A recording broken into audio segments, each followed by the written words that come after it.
guys doing? We doing good? Thank you for coming at the end of this first day to listen to me talk about all this stuff that we love so much. This is my third time being at 2DCon, and it's thank you. I'll take it. But it's a really great venue, and shout out to the audio people. Whoever was playing that house music, I was very, very pleased. I was like, yeah. I'm not kidding. I'll tell you guys, I told one of the tech people, I'm like, wow, they really knew how to play me on. They know my music. And they're like, no, Hotel's just playing music, man. It's not about you. But some of you know that I DJ, and I will take this opportunity to tell the all 12 of you that are here that exactly that next year Theology and I will be having a party room at 2DCon, and it's going to be a bit of a face-off between the old school rave DJ and my friend that I admire so much with the video game music. And there'll be some video game music coming from my end too. So next year, I'm trying to make this happen. It was supposed to happen this year, and the change of venue kind of put me off in terms of preparation. But we've been talking about it for over a year, so next year. So today, I like this podium because I feel like I'm lecturing, which, you know, what the hell. But moreover, I do want to make sure that everybody here is sort of on the same page. That I know it's a panel technically, but those of you that do a lot of cons or that go to a lot of cons like I do, panels, they're a good place to like sit down and take it easy. But for the most part, they can be kind of boring and drone on. That's just me being a geeky attendee. And even the people that I really admire and I want to hear what they have to say, it's the nature of the beast. My favorite part of any panel, any presentation, is the Q&A.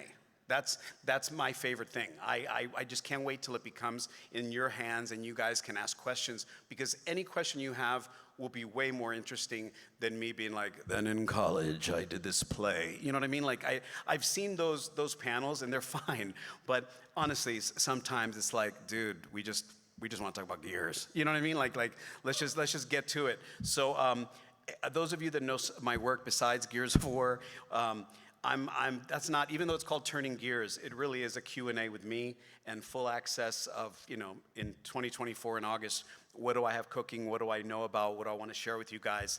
And like I said, it's my third year, you guys are my people, so I'm a pretty soft touch in terms of getting information out of me. So somebody's got a microphone, I know that. You do, okay, cool. So before I get to the obvious, questions about Star Trek Next Generation, Assassin's Creed, Gears of War, Baymax, Big Hero 6.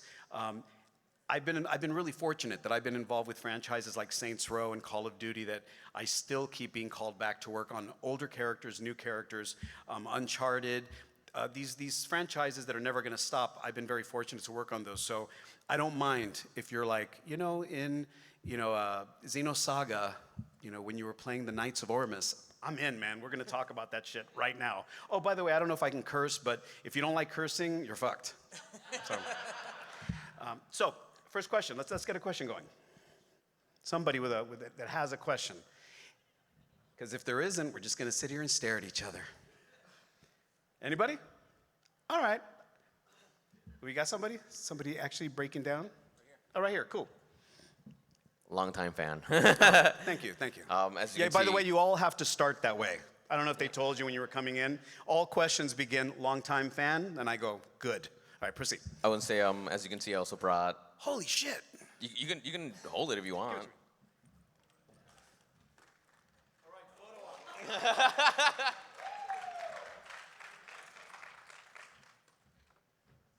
Unfortunately, it does not rev up. I think it would be the most like pimp thing to just stand here like this for the whole thing. To be like, so working for Disney was weird. But this is great, man. It's a replica. I did not build that, but PDP. Thank you. I don't think you have to tell us it's a replica. like it's not really a Lancer, so you know if you want to It's try to actually kill not. somebody, it won't work. So question, hit me with a question. Okay. I haven't seen any like news about it, as in like voice actors. But are you coming back for like E-Day? How long did it take, guys?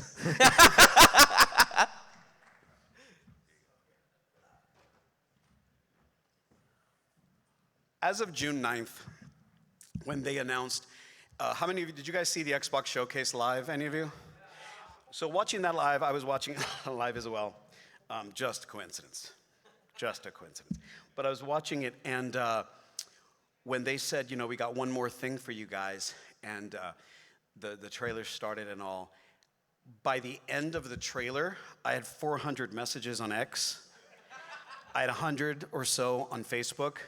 Instagram was like a ticker tape, just people being kind, being supportive and interested, but really like the $1 million question, you know? And, you know, I didn't say anything, nobody else was saying anything. I love it that you can hear a pin drop in here right now, that's awesome. This is the first time that I've publicly talked about that game. And so, and I really was excited about it being for 2DCon. I apologize if I'm gonna let you guys down by not having every detail for you. But I will say this. I've been asked, and I'll just talk about my own experience, I've been asked since June 9th, so that's 2 months of just relentless, are you in it, are you in it? And they also asked Nicole Fawcett, and who was one of the news outlets like IGN asked, and she said that she could neither confirm nor deny at that point. Now that's important for those of you that have been gamers for all of your life, like I have, and that have watched the evolution of Xbox and PlayStation. It is premature. You know, when they just announce a game, it's premature to get into casting because it treads on spoiler territory, on how our thing. Now you start, I mean, we've all seen it with MCU and Star Wars, is that we start writing our own movie and our own game, and we start being like, well, if they're doing that, then they're definitely gonna do this, and it may be this, it takes place in that time.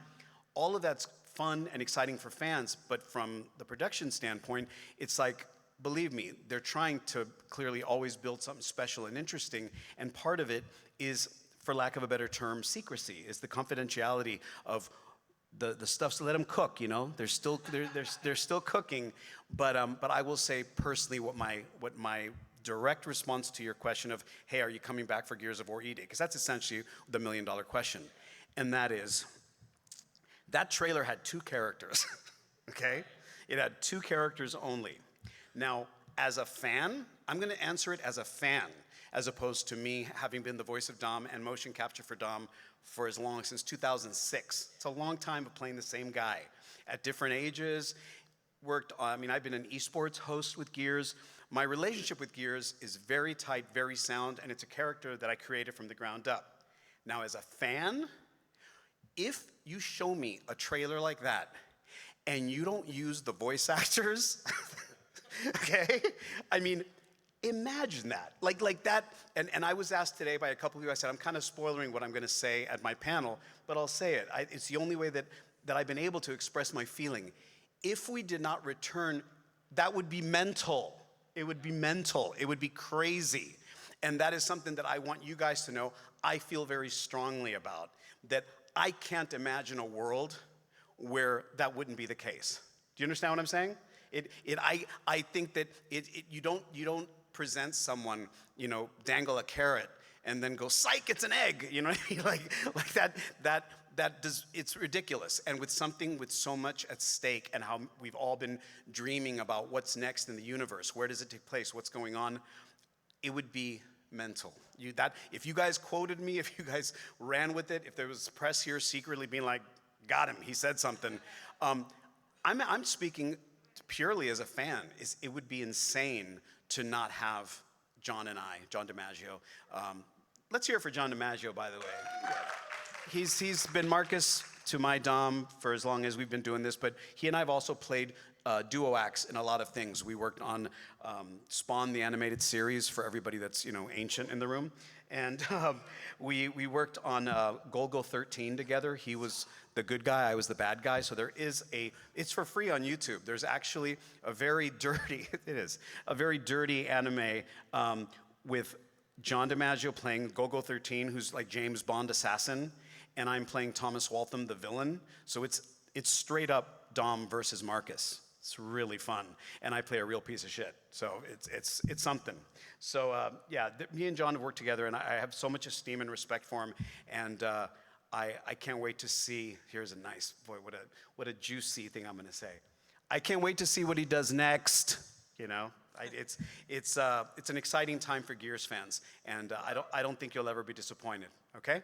So that's my answer, okay? And another question would be great. There we go. Huge fan, right? We have Thank to you. say that. You have to. I was just wondering if Dom had a favorite, a locust enemy. You know, I'm a lifetime gamer, and I'm still watching the consoles evolve. But I was there when they were kind of doing the shift in how real or how scary, how much they would lean into horror or lean away from it being too graphic or violent. And something about the Scourge really like unnerved me. Like playing, I grinded out Gears 1, 2, and 3 like crazy. I mean, not for nothing, the multiplayer's on 4 and 5 as well. But something about the Scourge, maybe it's because I'm an OG goth clubber guy, that, you know, there's a silhouette there that's familiar yet really unsettling. So I would say that's the short version, is Scourge comes right to mind. But if you guys don't mind, I'd love to tell you guys about, since I mentioned John, and it has to do with Locust. When John and I were recording Gears 3, they were coming up with new characters, new monsters, you know, trying to do some sort of innovative things with, arguably that's where the Lambent idea came from and things like that, is to kind of kick it up a notch and introduce new villains. And, but they wouldn't, when we were recording our lines, they usually have drawings of like, here's what the Scourge looks like, here's like, you know, what a Boomer looks like, here's what this looks like. By this, we were working on 3, and whether it was rushed or not, we had not seen what the Wretches were gonna look like. And they weren't called Wretches yet. But it did say, Mark, in the script, which also John and I have the distinction, and this is still pretty novel, all voice actors in video games work individually, and then they cobble everything together later. We always work together. John and I, if there's a scene between Marcus and Dom, John and Carlos are recording it together, because we improvise and we have over 20 years of history together to draw from, to be funny, to be, you know, somber, serious. Well, we look at this one scene where we get introduced to the Wretches, and not even like Lambent or anything, just like the Wretches, and it said Marcus and Dom are approached by a monkey dog-like character. Exactly. So now John and me just see, as we're reading our lines, monkey dog, right? And John, you know, Bender from Futurama, Jake the dog from Adventure Time, he can't help himself, and he starts going, monkey dog, as a monkey dog, right? And so I'm kind of giggling, and I'm like, it's a monkey dog. In show business, you can do that kind of shit for like 2 minutes, and everyone's laughing with you. After 5 minutes, everybody's like, can we just go now? Can we keep working, you know? Can we make the thing? And I'm telling you, the monkey dog thing, it's an Easter egg, I believe, in Gears of War 3, because we couldn't stop. So they're like, okay, guys, calm down, let's be quiet.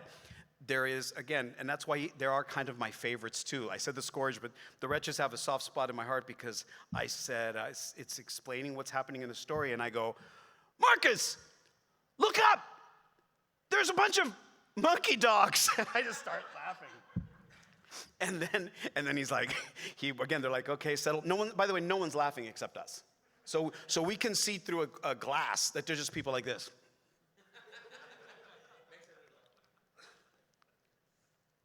Okay, guys, ready? You know what I mean? And again, it gets calmed down, and we're both, and we're not trying to be jerks. Like, we're just like, okay, settle. And he's like, dumb. See that monkey dog over there? And again, we fall out laughing. We got in trouble for that thing, okay? And so monkey dog, I like telling it to you guys because we were acting like children. Flashed like a month or so, and you guys have heard the Who Wants Toast, right, for the Scorcher? Okay, so basically, Marcus has the line, who wants toast? That was not scripted. That was John going like, he's like, who wants toast? And I was like, that! And we just thought it was funny. It made the game. So sometimes monkey dogs don't make it. Who wants toast makes it. So that's a great question. Thank you for that. Another question. Doesn't have to be gears either. Right over here, right up front. Yeah, you're gonna earn that volunteer status today, my friend. Hi, long time. Is this thing on? Okay, hi, longtime fan. Has there been a franchise that you've always wanted to be of but haven't been a part of yet? Yes. I'm just kidding. Yeah, actors, when I'm rhapsodizing about actors, I go, we're a needy, insecure lot. We really are in this for love. If anybody says they're just in it for fame or just in it for money, they're lying. I mean, I teach actors. I love actors, you know. But we're also greedy, as all get out. I've been in all these franchises. I'm nowhere near done. Like I want more. There's franchises that I'm like, I want in. And I actually know the character specifically that I want to play, or if something gets adapted, or I'm hearing that it's going to get adapted, I'm like, I want to play that guy. What's happened to me, and that's why I said yes, is that I don't know if you've heard this before, but I've been up to me and the guy who got it like 7 times for Batman. And it's eluded me at every turn. And it drives me crazy because I tend to know the guys that get the job. So like our agents, sometimes we have the same agents, sometimes we have different agents, but word gets around fast. Like it's down between you and that guy. It's you and that guy again. It's this new person in Canada and you, whatever. And Batman has driven me crazy. I finally did do a voice for Batman. I finally did book a Batman. And not to brag, but it's for a Fisher-Price toy for children that looks like an egg. So it's basically little egg Batman. It's got my voice. But and quite frankly, it was pretty funny to be over at this was at Mattel, who owns Fisher-Price, and Mattel, it is to the max like Willy Wonka's chocolate factory mixed with Santa's workshop in the North Pole. They had Hot Wheel cars like in the lobby, like with the tires from the toy Hot Wheels on real cars.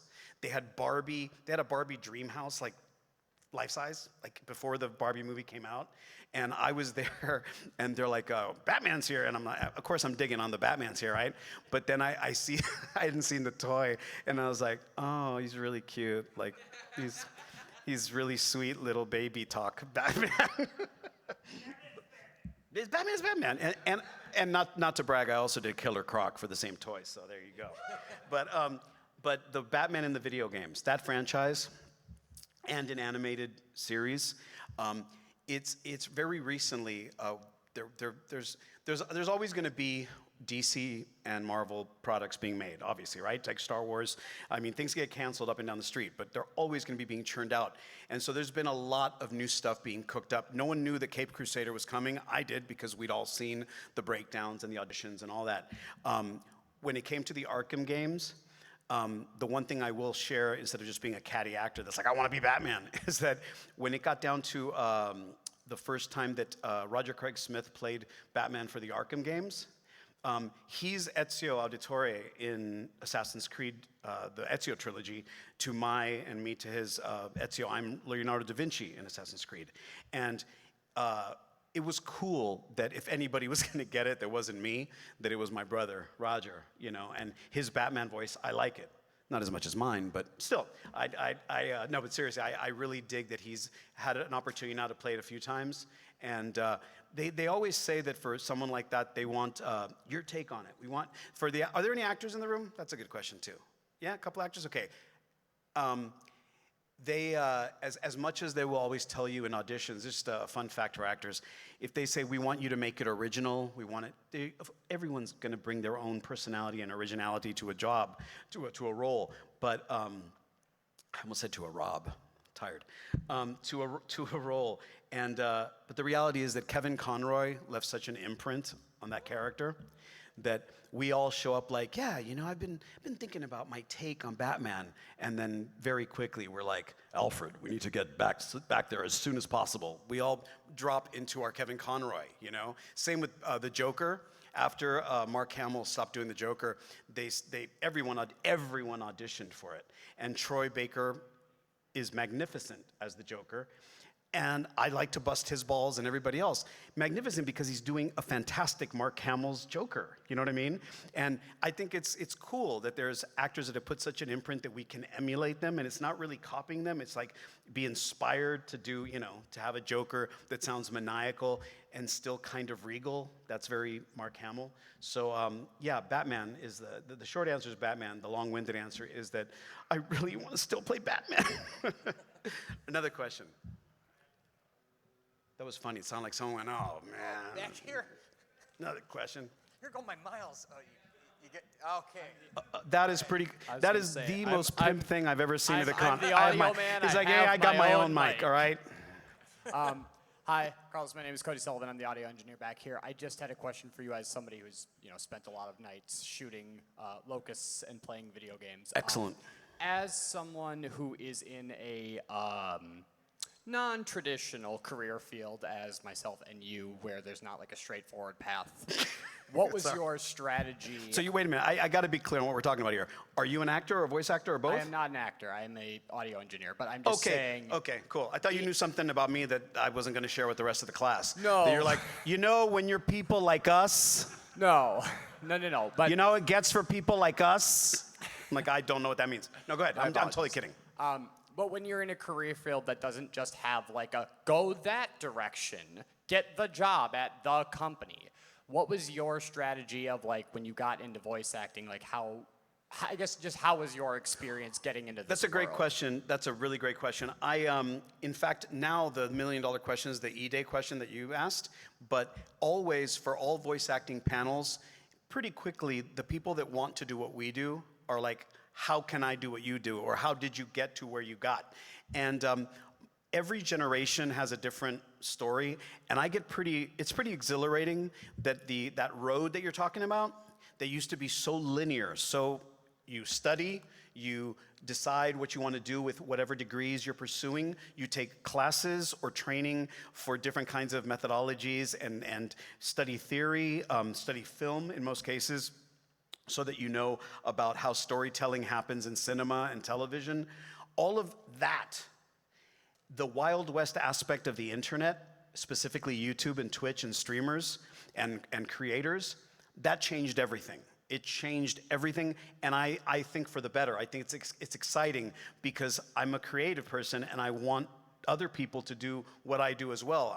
There's a weird misconception that, again, I said I love actors, but we're all competitive to some degree by nature, but I want more Star Wars stuff. It's like when fans are shitty about Star Wars, I'm like, don't you guys want more Star Wars? I would talk about what I like, not what I dislike. When people talk about, not liking the new Squad, for example, I'll make it personal about Gears, I'm like, okay, that's cool, that's how you feel, but the way you're coming at it, what you're doing is kind of hurting yourself only. You're killing that which you love so much. In fact, you're loving it to death. And when it comes to the journey, for me, I did it very linear. I studied. I've got the option to teach full time if I want, and I've taught at some wonderful places. But my first love was theater. So doing a lot of that and having parts of my life where I was studying for a month at the same time as I was doing a show at night for that same month, that's different. People don't have the avenues or that road for theater to do that. So that gets kind of eliminated from the mix. I was working in episodic TV when there were the networks. You had to either DVR something or you would God, I sound like I'm 300 years old. I'm like, back when there was 3 networks. No, but it was a different journey because show business was so different. I like that now I encourage young actors and people in sound engineering, in any directors, playwrights. I'm like, man, we used to fantasize. My generation of actor, we fantasized about producing our own material, about not just putting pen to paper, which people are usually too lazy to do, but actually picking up cameras and lights, a lighting kit, and figuring out what time of day, how it would look, and the craft of making art was so exciting, but also very limiting. The technology and the pricing was so limiting. There are beautiful feature films being shot on iPhones right now. There's film festivals that are not like the iPhone cute film festival. No, it's Cannes Film Festival. I mean, I don't know if you guys are familiar with Sean Baker, who did Tangerine and did a movie called Starlet, and most recently got the Palme d'Or for a movie that was partially shot on an iPhone at Cannes. I mean, he's going to be an Academy Award-winning director who's worked with videotape and got immediately into using digital mediums like phones and just smaller cameras, and the Red camera before it was really, when it was still really expensive. I think that if you want to get into show business, you can do that now. You can take that, you create the road and forge ahead. And I see people that thought they weren't going to have any viewership on their YouTube channel that now are known as like some of the best visual artists on earth, because Earth gets to see it all the time. So I know what my path was. My path was, like I said, pretty linear, and auditions and meetings with producers, and then being known for, I was, for those of you who don't know, I was on Star Trek: The Next Generation ages ago. That guy got to work in cartoons because he was a geeky guy. Now we're all geeks. We won, guys. I don't know if you guys heard. We won, okay? And yeah, we won the culture war here, totally.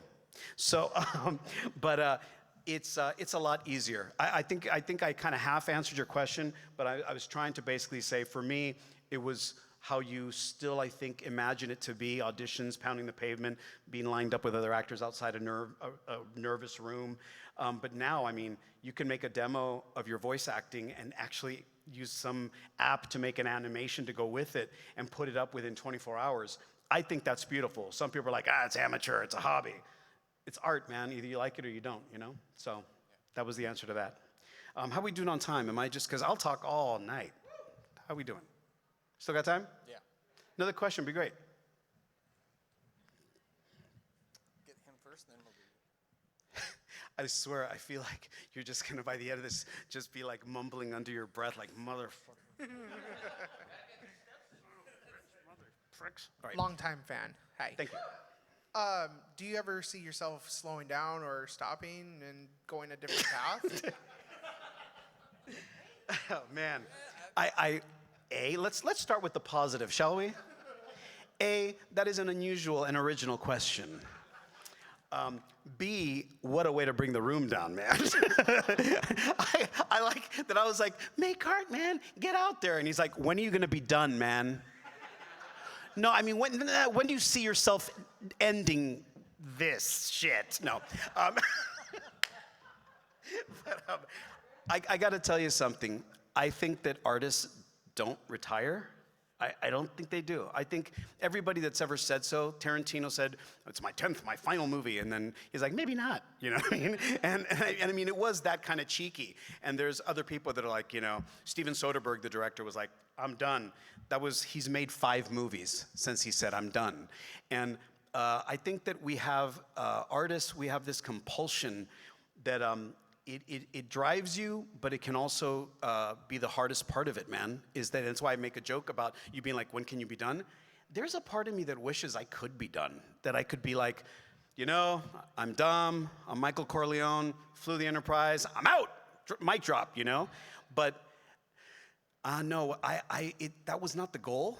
The goal was not just to play a few great characters. The goal was to express myself, and that need is ever present. I know that I'll probably be, if I get to I don't know, I've never seen myself as an old man. That's one of those quotes they use like when you die, right? They'll be like, at 2DCon, Carlos Ferro said, right before his car accident, he said he doesn't see himself living older, but anyways.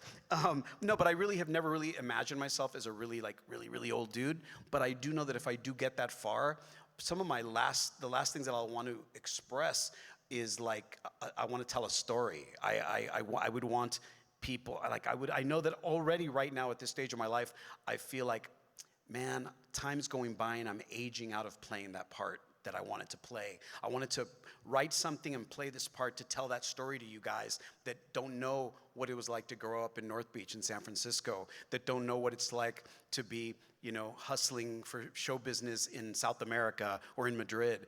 These are stories that I think would be fascinating and interesting, especially because of the time periods. And like I was saying before about technology was different. It would be great to tell those stories. And I know that I'm going to run out of time, but I don't think that I'll ever end it myself. You know, I don't think that I'll be like did it. I'm not that guy, you know? I hope that answers your question. Yes. Don't ever ask any more questions like that again. Anyways, I'm kidding. Another question? Hello, longtime fan. Thank you. Love the Gears. Kept me and one of my best friends in touch, so just wanted to share that. One thing that Say really that again? It helped kind of. I have a best friend, and we would play the co-op version. Oh, nice, of all nice, the nice, Gears. nice. I thought you like subtly told a really sad story, and I was like, "Don't do that, man." He's like, "Longtime fan. Gears means a lot to me. My friend died." So, anyways, when's Year's Eve Day coming out? All right, good. No, so you said you built Dom from the ground up. Absolutely. What was your inspiration for when you started building? Oh man, that's a really great question, and I don't get anything like that. When it comes to Leonardo da Vinci, because he's historical, I get asked that a lot. Like, how'd you approach him? Because no one knows what he looked like, young, what he sounded like. But Dom, creating him from the ground up, your movement's making me nervous, man. You know the guy, okay, just for those of you that can't see him, he asked me the question on when are you going to be done, man, right? And then now he was shuffling in his seat like, give me the gun, give me the gun, give me the gun, give me the gun. It's time, it's time, it's time, it's time, it's time. He's, no, not done, huh? Okay, so, so what I was going to say is I had a script given to me for this new video game, for this new console that they were building that didn't exist yet called the Xbox 360. Everybody had the Xbox, the first one. I had it. I'd worked on some James Bond stuff. I was in paradise because I was forged from the X-Men because of the Xbox. All these cool jobs that I was auditioning and in some cases landing, it was all because of video games. So it was changing my career, not as much as I expected yet, but the Xbox 360 was just an idea. And fun fact is this, I've told this before, but very rarely because it comes off harsh because we're all under the same Microsoft family. But back then, Microsoft didn't own Gears of War. Microsoft was going to be the exclusive distributor, et cetera, but Epic Games was doing this thing that was going to be like Unreal Tournament, et cetera, and it was only called Warfare, but the nickname that around the office was Halo Killer, which I thought was really, really fucking funny. You know what I mean? Because we all knew Halo. Those of us that didn't even play Halo were like aware of the big monolith that it was in gaming and how special and important it was. Sort of like Diablo and other games that people, and Doom, you know, that are just iconic tentpole games in the history of video games. But this Gears of War thing was just called Warfare. And immediately what struck me and was inspirational is that they had done so much homework already. There was a very specific story being told. They had all kinds of details about each character. Baird was very written out. The idea for the Carmines was right there. Marcus and Dom's relationship was not as fleshed out yet, but certainly it was clear to me who Dom was going to be to the squad. I said it recently, and I appreciate you asking me about the inspiration for it. Even though I didn't realize it at the time, I did, from a storytelling standpoint, I realized the first thing that any human being on planet Earth experiences when they play Gears of War 1, if you ever play that game, you just download it and play it on your console, whatever that may be, the first thing that happens in that universe is my voice. It's a black screen, and you hear, "Jack, rip that door." From that moment, the thing goes up, you see cog armor, you see the Lancer, you see what Gears of War is gonna look like for the rest of your life. I really do still compare it to like those moments where it's like we never knew what a Jedi was, and then we did. We didn't know what a Sith was, and then we did. And that didn't happen for 25 years later, you know what I mean? And the same with Gears is that I was being inspired by, we're creating this very specific universe, but look at it. Look at what I'm being shown now with like concept drawings and all this. And I will, that being said, I will say, and why I'm excited that you asked this question, the original cast of Gears of War was fired. Every single squad mate, except for me.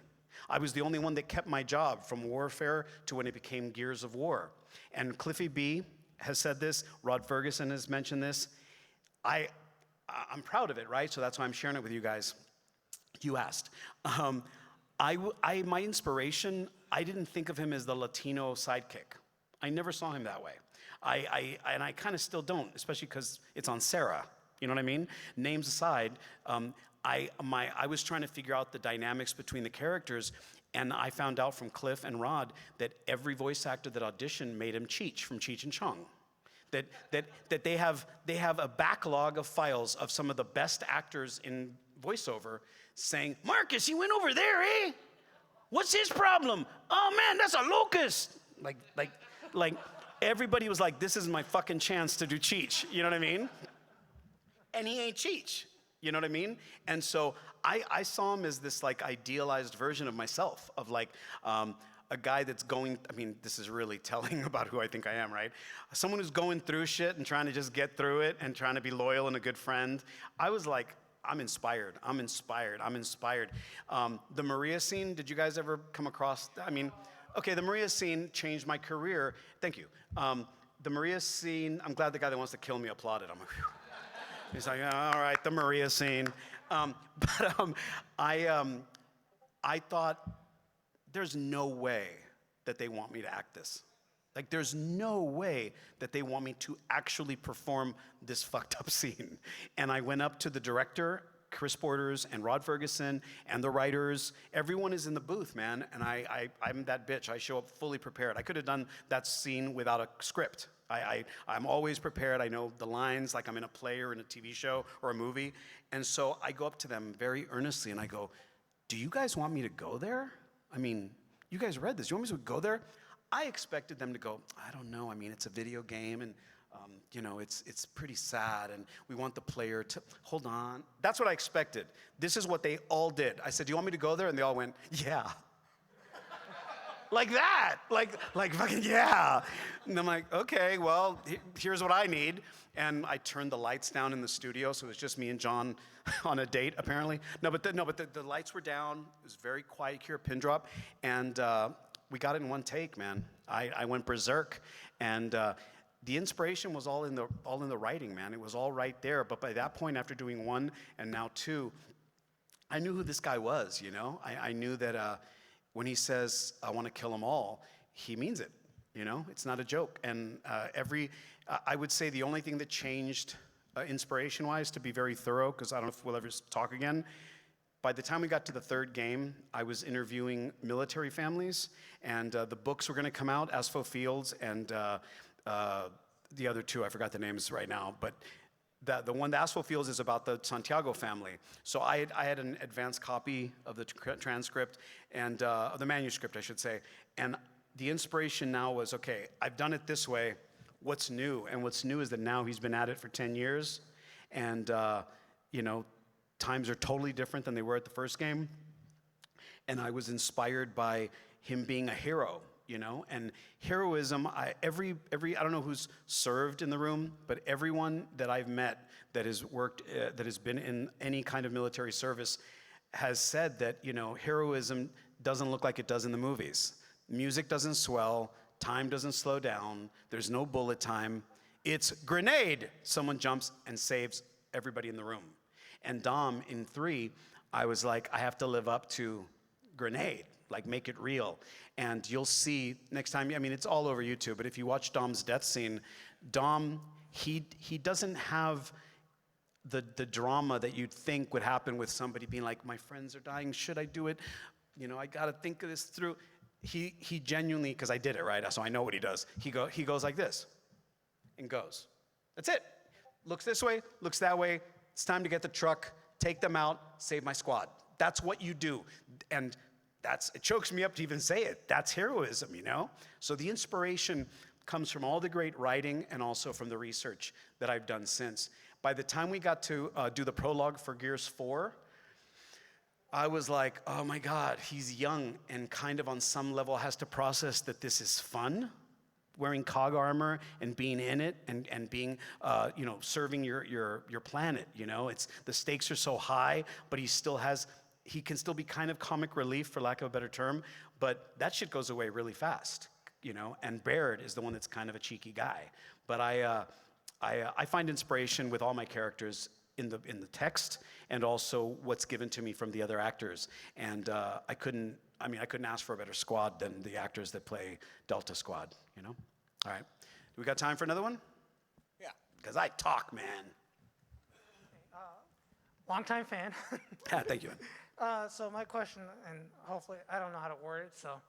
So what are your thoughts about like how, you know, AI and the potential role they could take over for voice actors, especially since recently I think the SAG went on strike for Yeah. the voice actors because of Yeah, literally, speed. I'm on strike right now. Yeah, I will tell you, I make the jokes about not bringing the room down.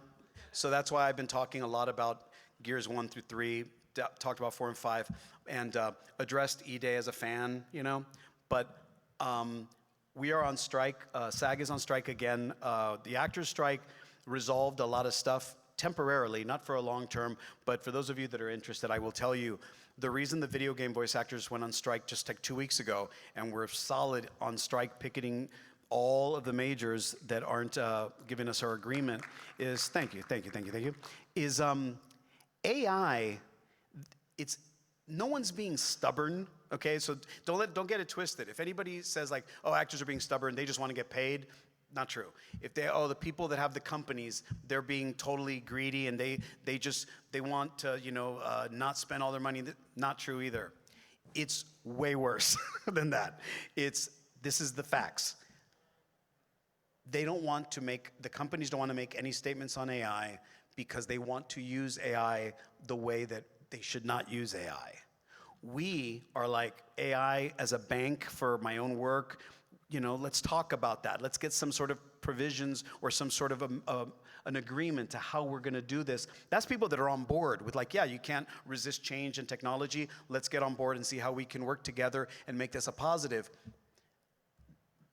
Those conversations it's not pleasant. It's completely like, I don't want to talk about it. Let's talk about it. I don't want to talk about it because it will be the ruin of actors and performers. It will be. If you guys have seen on your Instagram, just fucking about on Instagram, have you seen like, watch me sing a song just like, Bonnie Raitt. And it's an AI program that, you sing and it makes your voice sound nice. That's some app that's like $6. Like that's nothing. The technology has already been created to eliminate actors, to scan us, to have our voice, and to be able to reproduce performances.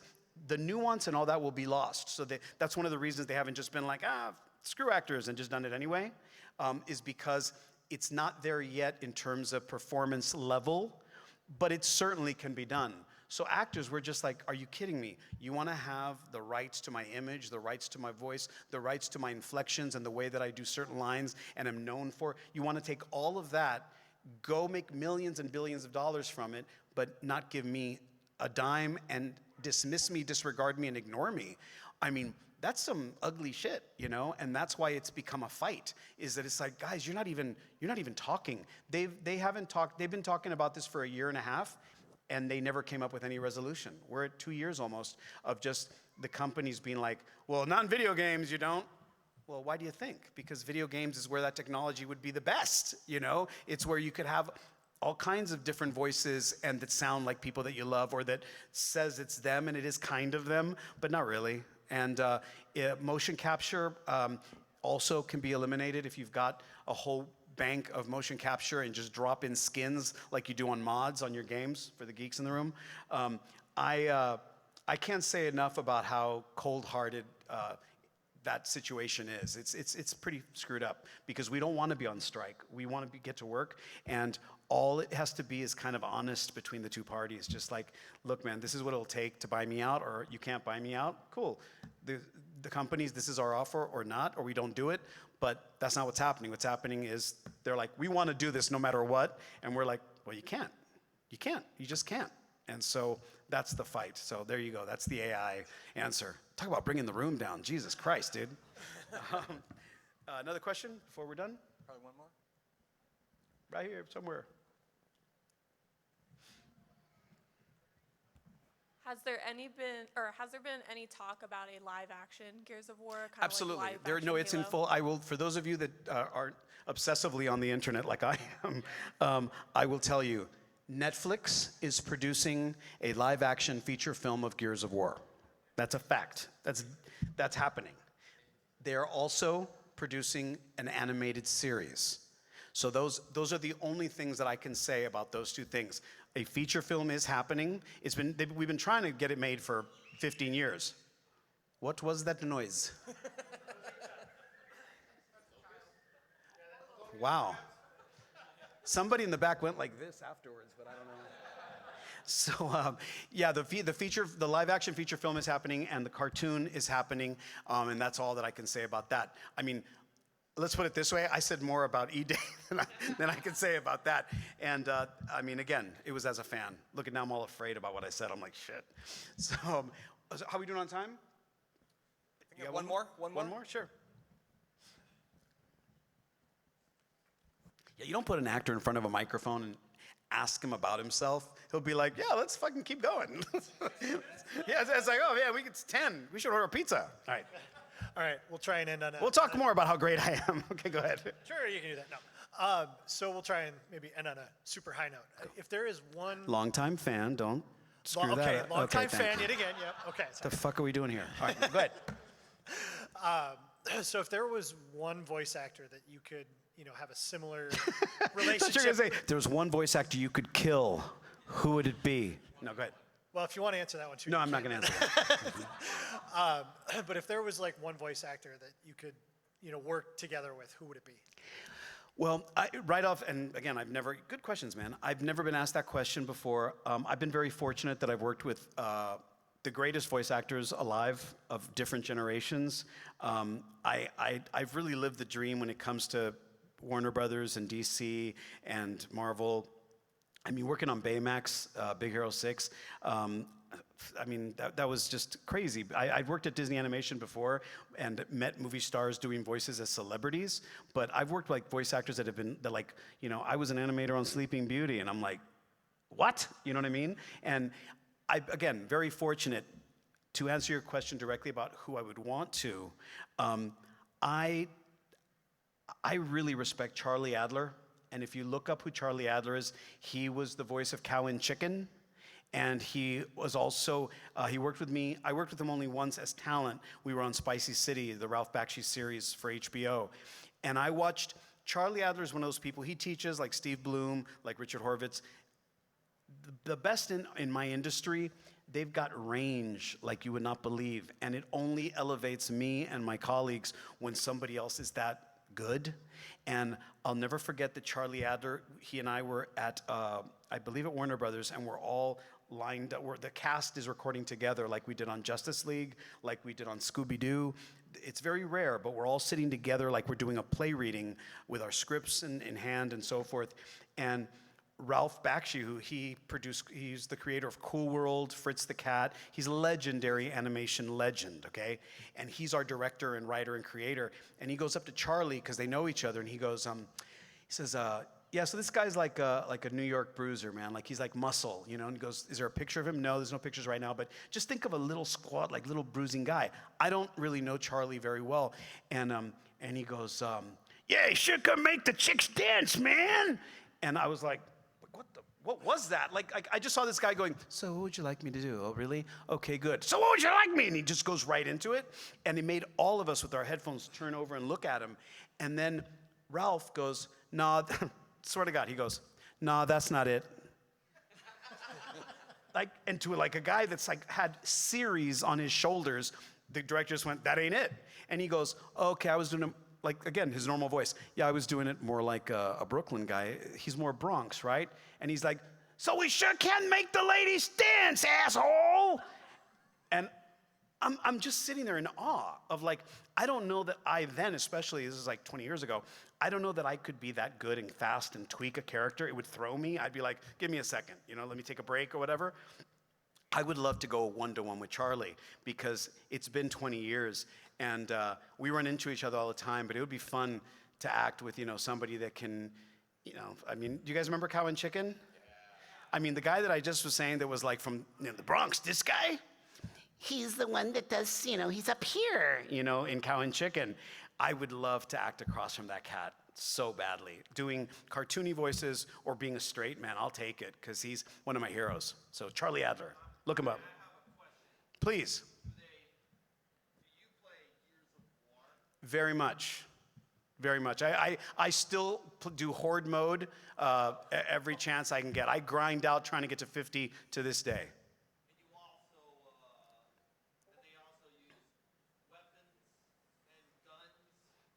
They sure do. Like crazy. I like that it's so quiet in the room now. Unbelievable.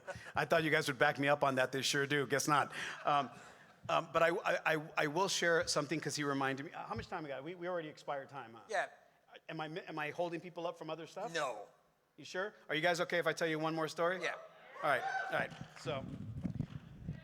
So I'm in Idaho 3 weeks ago, and it was a mall convention. So it was the structure of like going to see Tiffany at the mall back in the day, or going to see NSYNC at the. I'm not kidding. So it was straight up. I'd never done a show at a mall.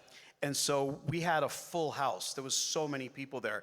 And when we were doing Q&A like this, it was me and like 3 other voice actors. I thought I'd never share this. I'm having such a good time with you guys. I thought I'd never share this story with anybody, but I'm gonna share it with you guys, okay?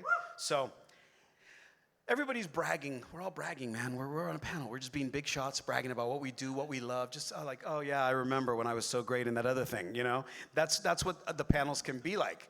And this one guy stands up, kind of like not mad, but kind of aggressive. Like he's like, give me the mic kind of shit, right? And he's out in the audience in the mall, big mall, full of people. And they're all looking at us.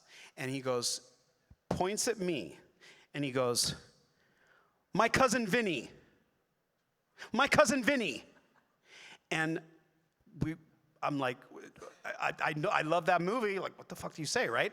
And he goes, and someone goes, Joe Pesci? And he goes, you're Joe Pesci. You're Joe Pesci. Me. Let's take a second, guys, okay? You're Joe Pesci? Little 40 years older than me, Joe Pesci? Okay? Seriously, he's like, you're a tiny little old man, right? Okay. So I laughed it off, and I went, oh, yeah, totally, whatever. And I mean, what do you do with that, right? And then I go to my table.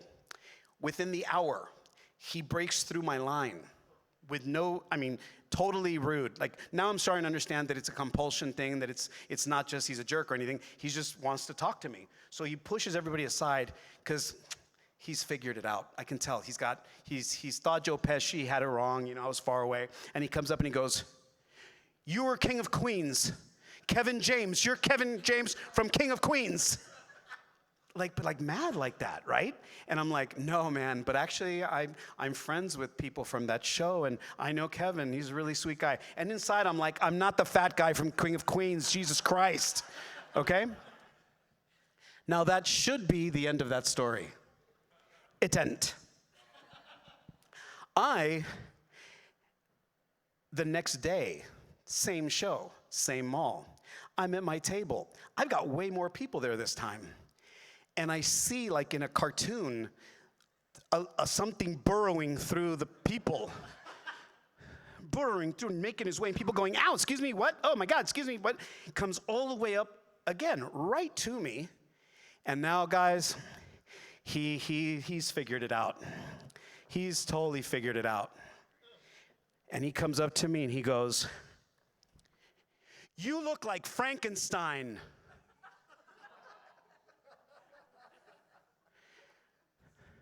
Frankenstein. Frankenstein? Who thinks like that? Like, you know what I mean? Like, I got it. I'm gonna tell him he looks like a fucking monster. Hold on.